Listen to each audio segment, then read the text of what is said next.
Welcome to another episode of the Journeys of Not So Ordinary People podcast. I'm one of your co-hosts, Dr. Dave Peltz, and along with me, as always, is Dr. Joe Hamlett. How are you doing today, Dr. Joe?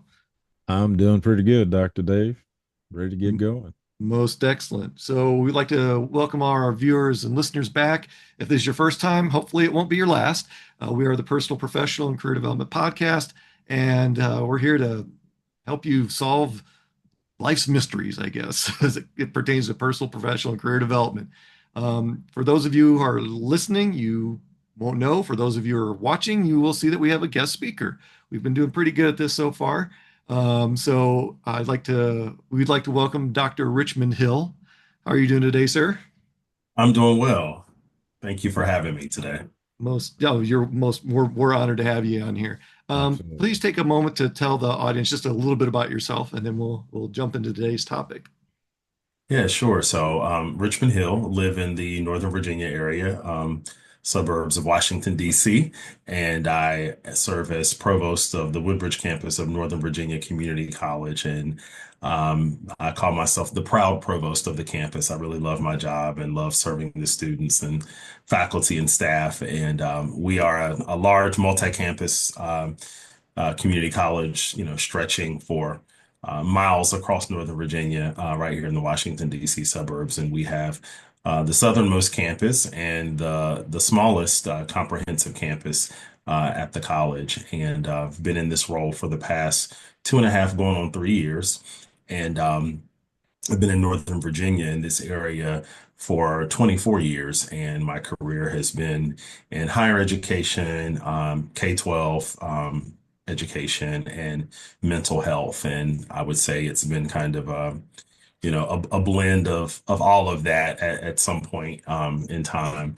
And so, yeah, originally from North Carolina, and moved here after graduate school. And so I would call this, I guess, the new home, right? Since I've been here for 24 years. Awesome. Well, thank you for that introduction. And with that, today's topic is the landscape of higher education and landscape of higher ed. Um, a fascinating topic. We were briefly discussing it before we started, and I am just intrigued as to what you have to tell us or what we can learn from you about this. So, if you don't mind, Richmond, tell us your thoughts on the landscape of higher education. Well, we are definitely in a time of transition, a time of challenge, a time where we're having to rethink what we do, how we do it, how we serve students. There's so much changing right now. And I'll kind of position most of my thoughts from the community college perspective. Of course, that's where I spend my time at the community college. And I think we are in a challenging spot, but I'll also say a sweet spot. I think community colleges right now, due to a lot of external factors and just also the students we serve, um, we're having to step back and think about, you know, um, how we reimagine teaching and learning and how we deliver this product we call education to today's students. And it's not just the 18, 19, 20-year olds. As Joe was speaking earlier, he started his education in higher ed at 40, and so we have students that run a range of ages, but I think are by and large looking for, upward mobility, looking to get a quality education. In some cases, their first degree, and in some cases, folks who are currently working and maybe even in management and looking to upskill or reskill. And so there's so much going on in the federal space and in the state space, and we have folks who are and have for quite some time, I think, been questioning the return on investment, right? The ROI for higher ed. We've seen a lot of students, leave higher education and with a degree, but saddled with a lot of debt. And so many Americans now are 40, 50, even older, still paying college debt.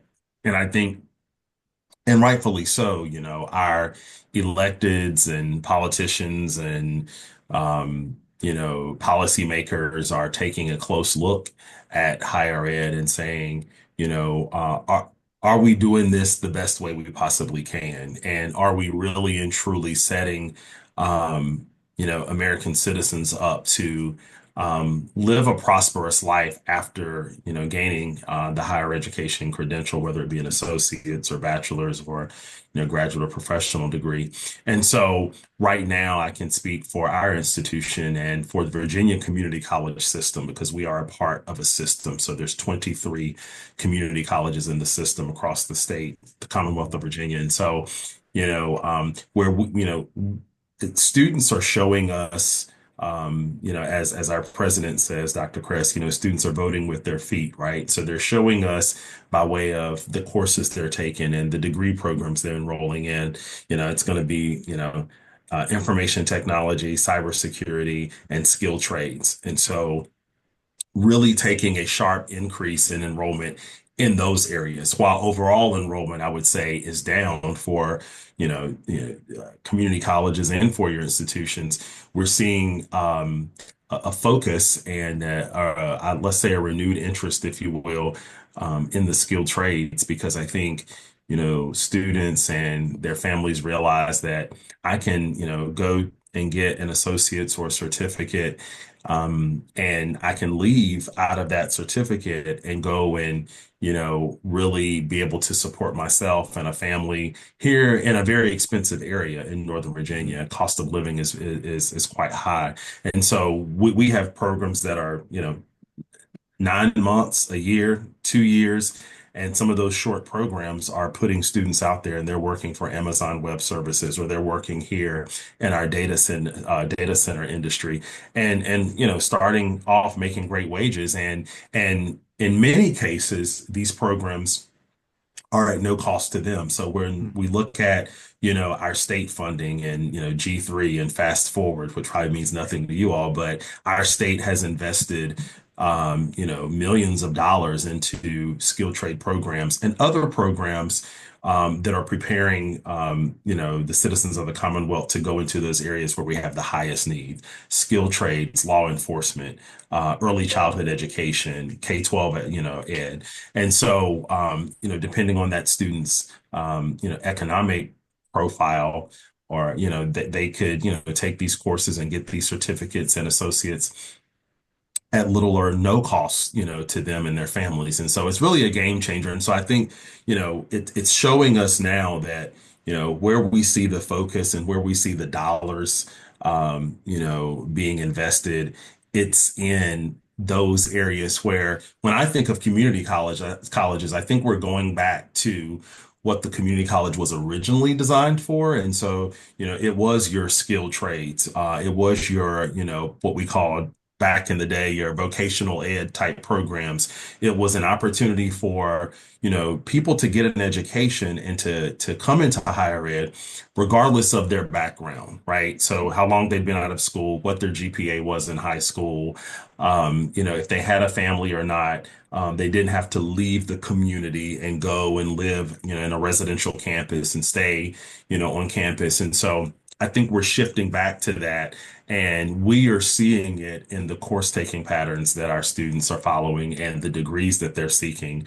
And we're still, of course, by all means, still facilitating the bridge to transfer. So students are coming to us doing 2 years, getting their general education requirements done, transferable associate's degree, and going to the four-year school. And we have, a model with George Mason University, which we call Advance, which, the students are co-enrolled at the same, co-enrolled in at Mason and at Northern Virginia Community College, completing the associates all along the way, a high touch model with advising from George Mason and advisors to have a seamless transfer right there to the bachelor's degree and finish that. And so, those are some of the ways. And then you've probably heard about the looming enrollment cliff. And so, colleges and universities are seeing a dip in enrollment across the board. So when we look at, four-year schools, when we look at K-12 high schools, and community colleges, enrollment is not what it used to be. And so, the birth rate has a lot to do with that. During the time where those students would have been born and come into us, but also too, um, again, going back to, questioning the value of higher education and do I need a college degree to be an entrepreneur or get this role or be successful? What does my experience have to say for, also being successful and getting to where I need to be? And so, while we're seeing, lower numbers, I think it's an opportunity to understand why we're seeing that, but also redefine what it is that we're doing. So. Wow. Yeah, that thank you for that. I mean, that there's a lot to unpack there. Yeah. That was a nice, big, thorough summary of the landscape. And And thank I you for didn't even that. mention AI, right? I Yeah. didn't even go there yet. That's a whole nother, yeah. Yeah, that's a I, whole nother episode. yeah. I think it's great that you're sharing the information about the enrollment decreasing, but it's overall, but it's increasing in certain areas like that, those skilled labor, which I read an article the other day, and it's amazing what a 1 year certificate or a 2 year program, what they can start out at. They can start out more than I did at my bachelor's degree, Yep. 15, 20 years ago. It's just, I mean, that'd be the route I'd take today. Yeah. Absolutely. We've got students finishing certificate programs. We've got students in high school nowadays who may be in a career tech oriented, program who are coming out of high school making salaries that are really close to what some of their teachers are making and some of their Right. Wow. Yeah. administrators are making. And so it has definitely, changed. And we need the skilled labor. And for so long, I think it was one of those things where, we wanted to push people to, we didn't talk about it much, didn't highlight it. And we wanted to, push the folks to it who maybe were not so successful in high school or, in the K-12 arena. But, if you think about it, and I talk about this all the time, you don't want a technician coming to your home that's not sharp, that's not Right. educated. That, you Right. know what I mean? Like you want them to be highly skilled, whether it's your HVAC system, your plumbing, your electrical, whatever it is. And so, we're training students at Nova in the area of cable splicing. And I didn't know Oh, that wow. you can make so much money, in cable splicing. And then I'm riding, and I said, well, who's hiring them, right? And so I'm riding through my neighborhood just yesterday, and it says cable splicing taking place.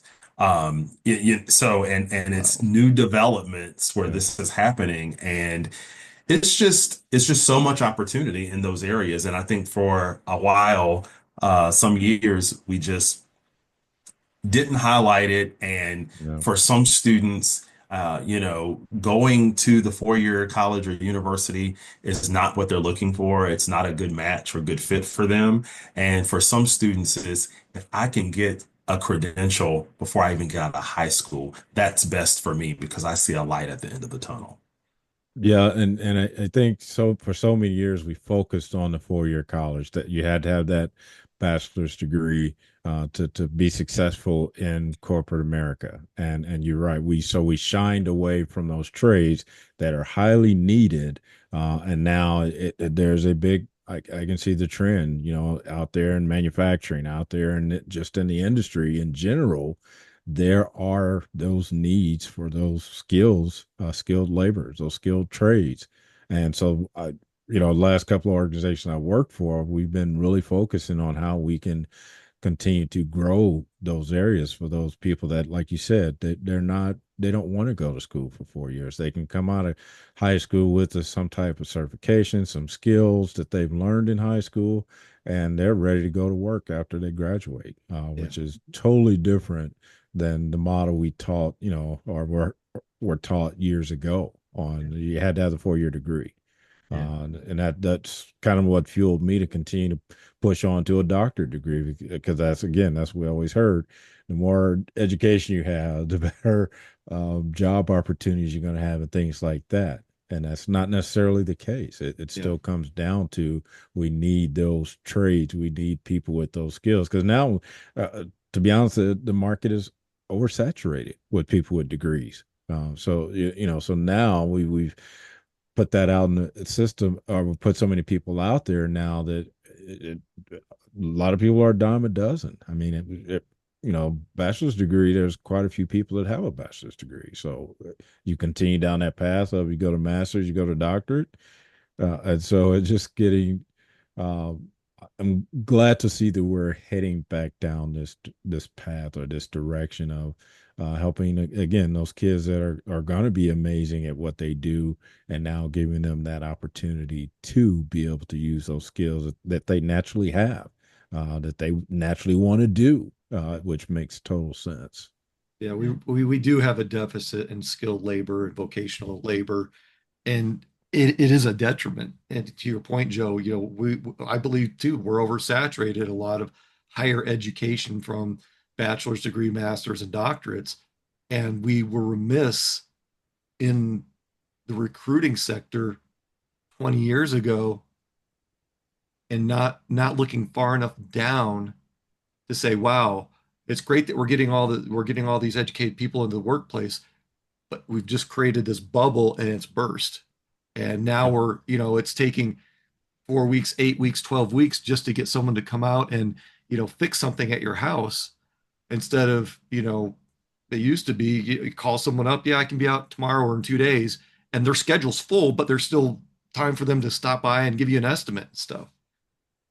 Yeah, yeah. There's definitely a shift, and I'm seeing at our institution a number of young women going into fields like construction management and Mm. some in our HVAC program, and it's really appealing to as we go out and do outreach, appealing to all students. I think we once would carry those messages to the young men that were coming out of high school about these programs and skill trade, but we've provided our advisory council for two campuses. We share an advisory council presentations on in two skilled trade areas, and there have been two female students that have shared their experience of how they came to either construction management or to cable splicing or to plumbing or electrical, and it's students are seeing or young people are seeing that this is a lucrative field and people are looking. And so we had recently had a skilled trades career fair on campus,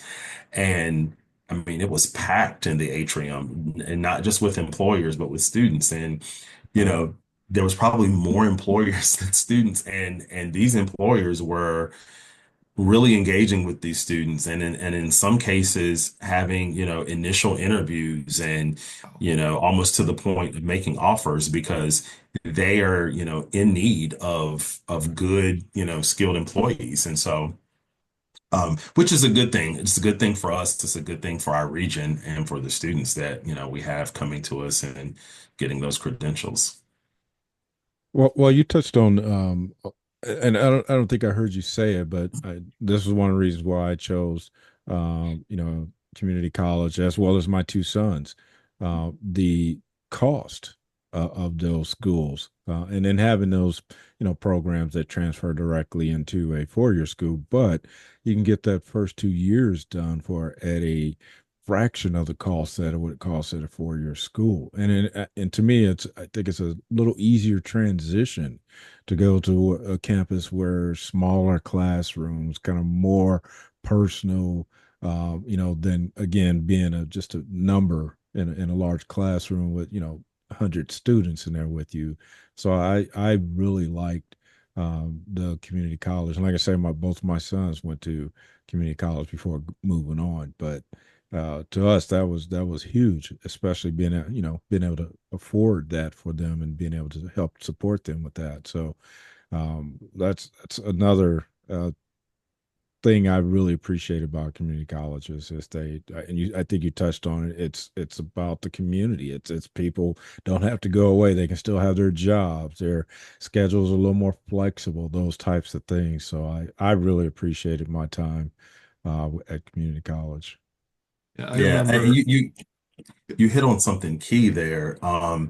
I've had, and we all in community college work have had administrators and faculty at four-year institutions. They'll say, a transfer student from a community college tends to fare better and persist a lot better than students who may have come, straight from high school and come to the four-year institution. They have been introduced to higher education. They have learned how to manage a college schedule and college classes and the difference in, the shift in responsibility, right? I tell students all the time, the responsibility shifts to you. It was once, the teacher standing in front of you, ensuring you got this and understood this. And, now it's you going to the education, advocating for yourself, and the responsibility lies with you. And so, the students that do transfer, four-year institutions will say all the time, we're happy to see them, and we know that they're going to fare well, and they've been prepared well, and it is indeed in cost savings. A lot of times it's a third the cost of what they're going to, incur if they were to go to the four-year institution. And in most states, and I can speak, for North Carolina and definitely for Virginia, there's articulation agreements or guaranteed Right. admission agreements with Yeah. a lot of the four-year institutions. So, you go to the community college, you save a ton of money. You take those general education courses, get the transferable associates, and then when you go, you've got 2 more years, and then you've got your bachelor's degree, Yeah. and so it's definitely been a game changer as far as the transfer Yeah. Yeah, opportunities are concerned. I remember back growing up and getting out of high school and talking to peers and friends. And granted, it's been a couple of years. I'll date myself. Back in the 1980s and 90s, people would actually go to community college just to learn something, to like for a hobby, painting, ceramics, welding, just so they could get the basics, so they could do have fun at home or whatever. And I was it's been a few months, but I had talked to some folks, and they said that they're starting to see a little bit more of that. People coming in not necessarily to get a degree out of it, but just to get some knowledge. And I think that's a great thing to remember, that, you don't have to go to a community college to get a degree. You can go there just to learn. There was a person I used to work with many years ago, and the person was always enrolled in one community college course, not a degree, had hundreds of credits, didn't want a degree, but just for the sake of learning and just pursuing the personal interests. And I think that would be something great for us to remember. Sometimes it's just about the joy of learning. Yeah. Yeah, I mean, we have students that, come to us. We have many on ramps and off ramps. I like to call it. I coined that after my president, who talks about that often. But yeah, for the continuing education, for students who just want to, take a course or to learn a skill. It might be in wedding planning or something else, And I think that we're able to offer those opportunities, as well as offer the skilled trades preparation opportunities, as well as offer the transfers to the bachelor degree opportunities. And so, we're just a great spot, and I think we're able to be nimble, and we're able to pivot when we need to, and kind of, do those environmental scans and look at industry and look at what the region is needing. I think when you see community college programs, whether they're continuing ed or skilled trades, they tend to mirror and the needs of the community. So if you've got an area where agriculture is big, you're going to see your ag programs in this area. Right on my campus, we have a data center operations training facility, because this is a huge data center area, and so we're preparing folks to go out and have meaningful careers in data centers or with Amazon Web Services. And so, you know, um, it's that's the beauty of the community college, is that You get to serve so many students, and you get to prepare them for whatever it is that their goal may be. And I tell parents often who are bringing, kind of dragging a child to community college out of high school. Grades weren't too hot in high school, and they're just, oh, you're going to do this thing. And I would often ask the question to the student, or the prospective student, are you ready? And, do you want to do this? And I remember one time I asked in front of a parent, and they looked at me with the most evil eyes, like, how dare you ask them this question? Because they're going to come. And I said, I asked the question because in this role, I see so many students come in at 18, unprepared, not ready, waste a couple of years, rough GPA, lose eligibility for financial aid, et cetera. Um, and that's one profile. Then I see that student who's 26, 27, 28, 29 that comes back and says, "Oh, Dr. Hill, and at that time it was Mr. Hill. I'm back now because I came here at 18. I wasn't ready. I didn't think I was college material. I've been at my job now for 4 or 5 years. They love me. They want to put me in a management training program. If I just get this associates and, I've got a daughter and I want to show her I can do this." Like, it's just a whole different thing, Yeah. And I think in this, in the United States, we paint this picture that you graduate from high school and you go to college. And I like to tell people, you graduate from high school and you do something productive, right? So it might be college, it might not. It might be going to work, it might be going into the military, it might be, becoming an entrepreneur, starting your own, but it's not necessarily always the four-year institution or college, because some people need time to connect and to identify what it is their path is going to be. And so I think that's another thing that is changing a little bit, and I hope it continues to change, is, not just this, you know, um, I don't know, this thing that, you're going to graduate and go right to college. And I think we really need to figure out, where that individual is. Are they ready? The commitment, the time, the passion, that, are they ready? Because there's always an opportunity to come back, when you are ready, and make the most of your time and funds that you're investing. We've got about 2 minutes left. So it's gone by quick.